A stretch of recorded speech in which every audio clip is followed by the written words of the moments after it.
nesse audiobook falarei sobre o tema lógica da combinação, né?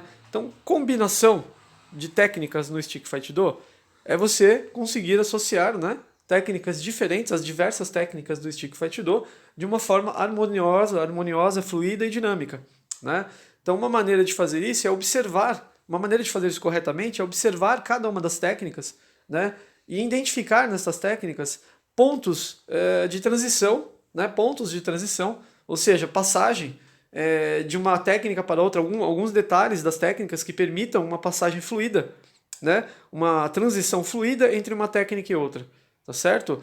Nem todas as técnicas do Stick Fight Do permitem uma transição harmoniosa, né, entre elas, tá? Algumas técnicas, por exemplo, são muito difíceis de serem combinadas por não terem esse ponto de transição. Nem sempre encontraremos esses pontos de transição. Isso depende então de cada técnica, ok? Enquanto algumas técnicas podem ser combinadas de uma maneira satisfatória, outras são praticamente impossíveis de serem combinadas. Talvez tenham que ser utilizadas de forma paralela mesmo, né? De maneira que não tenha uma combinação. Talvez algumas não permitam certas combinações, tá certo? Então a lógica de se combinar técnicas, a lógica da combinação, no caso no Stick Fight Do, na verdade observar, né? O segredo dessa lógica é você observar, enquanto praticante, observar as técnicas, né? De uma forma bem técnica, de maneira que você possa encontrar maneiras, pontos, né, estratégicos de combinação. Como você tem que pensar, né? É necessário analisar e pensar como se pode combinar, né, determinadas técnicas. Tá? Então essa é a ideia. Você tem que observar e verificar quais as técnicas que permitem, então, como eu já disse, uma transição harmoniosa e dinâmica entre elas.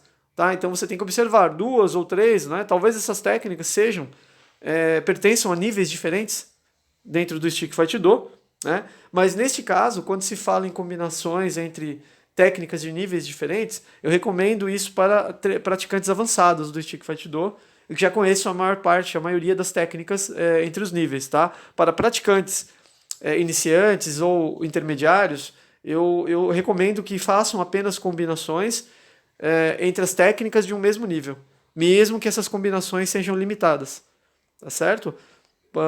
Caso contrário, essa lógica da combinação se tornará muito complexa, o que dificultará, né, na verdade, o aprendizado do praticante e talvez até a sua evolução, bloqueia, né, isso bloqueia o processo natural de evolução do praticante, tá certo? Então é isso que eu tinha para falar aqui, tá? Então a lógica da combinação, né, a ideia de combinar técnicas no Stick Fight Do é algo muito importante, até porque eu considero que o início, né, da prática do Stick Fight Do realmente é quando você consegue, quando você se torna apto a combinar técnicas, a realizar combinações dessas técnicas, tá? E aí que o Stick Fight Do se torna realmente muito interessante, tá? Muito eficiente, muito dinâmico e realmente propicia um desenvolvimento de alta habilidade. Um movimento muito, com movimentos muito dinâmicos, você desenvolve muito suas habilidades, né, perante essas combinações aí, tá certo? Mas é importante, então, como eu já disse, observar as técnicas com o objetivo de encontrar a melhor maneira de combiná-las, né? Como eu já disse, nem todas podem ser combinadas de maneira harmoniosa. Então é necessário um trabalho de análise aí para que se faça essa combinação, tá bom? Muito obrigado, é isso que eu tinha para falar, né? Era isso que eu tinha para falar no audiobook e até a próxima aula, até mais.